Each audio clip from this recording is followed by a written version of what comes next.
Thank you so much and God bless you sa mga followers ko at nagla-like ng aking video kahit ganito man lang. Nagpapasalamat ako ng marami sa inyo, sa mga subscriber ko sa YouTube, sa TikTok at Facebook.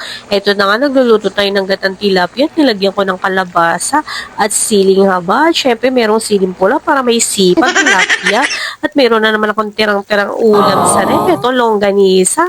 At nilagyan ko ng bawang at pinride ko at lalagyan ko ng kanin para naman makain yung tirang ulam. Kasi nasasayang lang, wala naman akong aso dito at pusa at alaga para papakain ko yung tira-tira. Nilagyan ko ng paminta, magic sarap at asin para sumarap naman ang ating fried longganisa. Nilagyan ko pa ng scramble egg para may design-design naman yung ating fried rice sa may longganisa tira-tira. So, siyempre naman pauubos ito ng mga anak ko at kakainin. Ito wala silang kakainin kung hindi nila kakainin ito, di ba?